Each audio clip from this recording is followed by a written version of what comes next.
welcome to my show, Searching for Integrity. My name really is John Smith, and I'm searching for people with integrity. Why? Because our country suffers from IDD, Integrity Deficit Disorder. Today, we have Jennifer Maag, the author of Take on God, which explores how to transform our inner battles into healing tools for our lives' best lives. That's a pretty good introduction. Can you hear it okay? Yes. Hello. Great. Let's see. I didn't do straight to, I went, here. Here we go, about the book. Sample interview questions. I guess you thought about all these a long time. What do you think?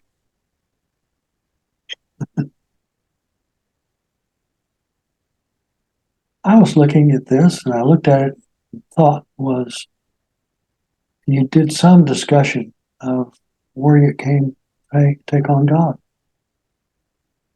Where the book or the title came from? The title, yeah. Yeah. So the title is a kind of a spin-off of the song from Aha, Take on Me. And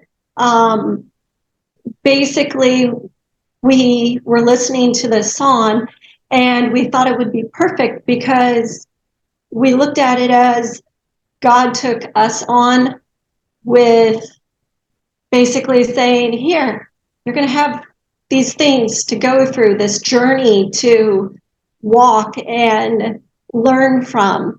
And he laid it out, and it was him taking us on, and we're like, you know what, if you're taking us on, we're taking you on with us. We're going to take you on this journey with us. And, you know, we're going to do the best we can.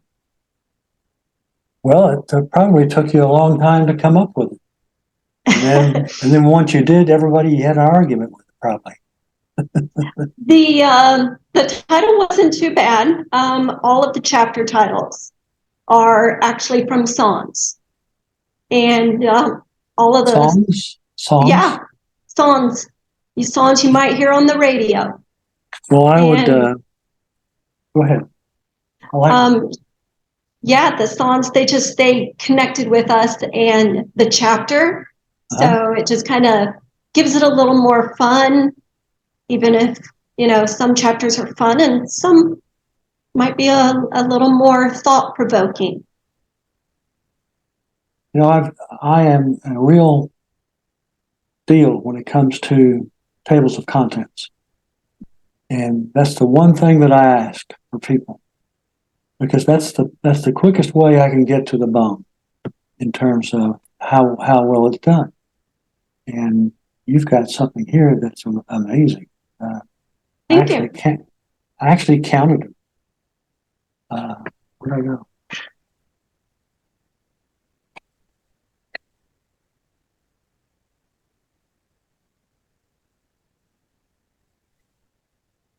I'm coming. Here we go. 68 chapters. Yes, but not to scare anyone off, because they are not long chapters. I believe our longest chapter is 5, maybe 6 pages. The shortest chapter is actually a paragraph, so it's only 1 page. Well, I think that if you explain again the contents, the chapters, that they're going to like that because of the music attached to it. Yes, it actually does make it easier to read. Chapters are short. There's a song title with it that most people are familiar with. So it just kind of gives a little extra seasoning to the chapter. It is. I love it. Which one do you like the best? The best, the very best. Honestly, it would, oh boy.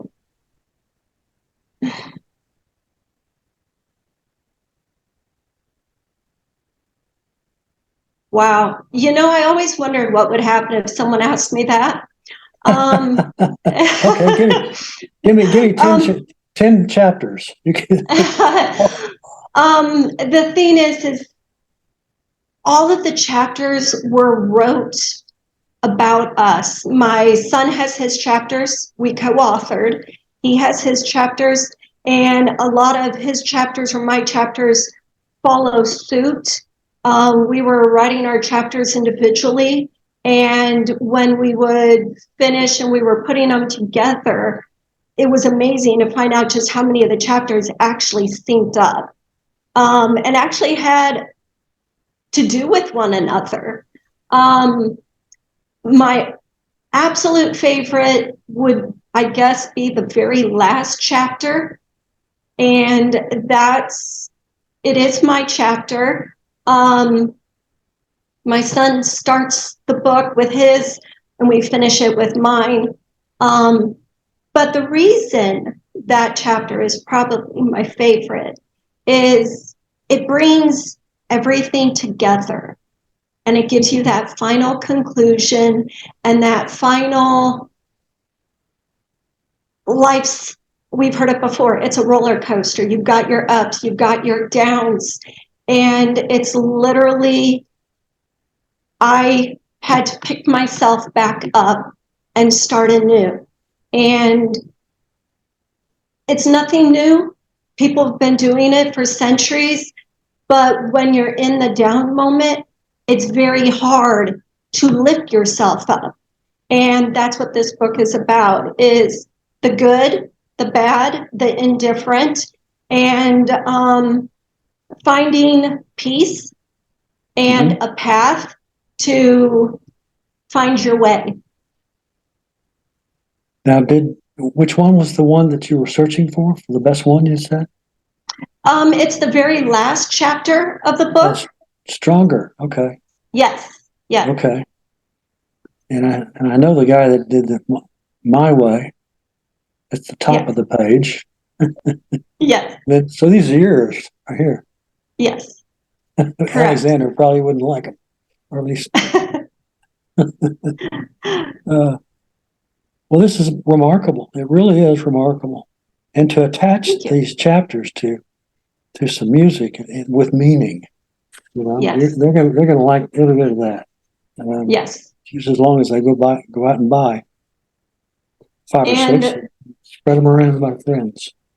Very good. And what's interesting is you can actually, and I do believe I sent it to you, you can actually find that playlist on Spotify. Is that right? Yes. That's amazing. So that was sent to you in the information, and if you click on that link, it will take you directly to the playlist, which is each chapter title, song title, in order. Well, this is outstanding. The other one that kind of puzzled me, next to last. Now, Cotton Eye Joe, that's a dance, I think. That would be my son's chapter, yes. It's interesting because we actually started our notes when I was recuperating from a brain injury, and he was just starting to kind of wake up to all of these nuances. And it's nothing new in my family. We're all very familiar with clairsenses and clairvoyancy, claircognizance, empathy, being an empath. And he was just starting to wake up where the body was like, giving him flashes of past lives or this and that. And so while he's going through that, I'm recuperating, and neither one of us were sleeping much. So there was many nights that, 1 and 3 o'clock in the morning, we're both sitting there talking and discussing things.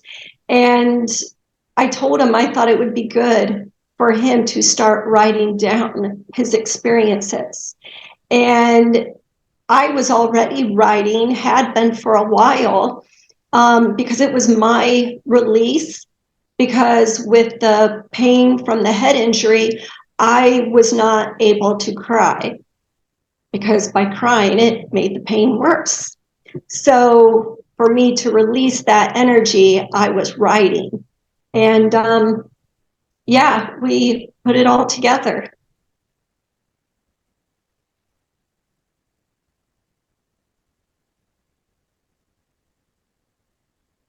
I've lost volume.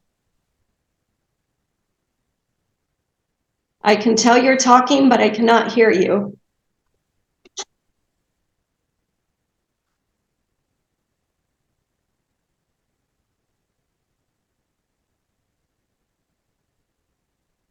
Well, there you are. Okay, great. I could. This didn't happen to me. It's just a little thing, a microphone stub. But I'm still wondering whether or not I'm going to come out on the other end with a camera. Have you had many book signings? Book signings? Uh-huh. No. The ones we've done have been more for friends, acquaintances, people that knew us and reached out and asked for a book and a signature. But to actually go to one location and do a book signing, I have not. That's great. That's the way to do it. At least my experience with that has been. These old songs, I don't want to say old, not new songs. I'll be missing you. Look at that. When I get where I'm going. So you kind of got to every other one type of thing? That's how you did it with your son? Almost. He may have one and then mine's the next, or him or I may have 2 or 4 chapters in a row, and then it's back and forth. It's not exactly every other, but it's pretty close enough that I had someone tell me as they were reading, they got used to the difference in the writings. They could tell the difference. And as they're reading, all of a sudden they're like, oh, I wonder what Jennifer's thinking or what she's writing. And sure enough, the next chapter was mine. And then they'd be reading my chapter or 2. And then they're like, oh, I wonder what Alex has to say. And sure enough, Alex was next. So they found that very, it was like having a conversation with someone. Right. Well, that's how you do it. That's how you do it. And that's the way people like conversation. Do you think that what the biggest takeaway you have for readers once they finish the book? The biggest takeaway that I would want people to feel is there is nothing stopping them. I don't care where you've been, what you've experienced. There is always someone who's had a situation worse than yours and better. It's the fact of life. But the thing is no matter where you are, what you've experienced, you can come out from those trenches. You can find peace within. And if you are a person who is waking up to spiritual gifts, you're not going crazy. Just look for people who have experienced those things. Find your soul tribe, because they're going to help you to understand yourself, to feel comfortable within yourself, And without those people, if you're with other people who've never experienced it, it's not their time to. They're not going to understand you, and you're most likely going to think you're crazy. But when you find the right people and you've read and you've done research, you're going to know you're not alone. There are hundreds of thousands of people who are able to feel, hear, see, experience things that some people just don't. And that's okay. That's what makes us unique and different. Don't be scared. Don't shy away. Look for guidance, look for assistance, and know that if something's happened to you, for example, like a brain injury, you can get better. You can find peace. I left my home community so that way I could continue to heal. After 3 years, the doctor said, we've done what we can, and actually recommended I find my way to the ocean because the salt water is very good for brain injuries.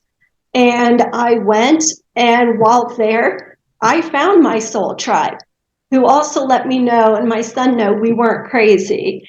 And not only did I heal from the brain injury, but I've got a very warm, vibrant, happy, peaceful life.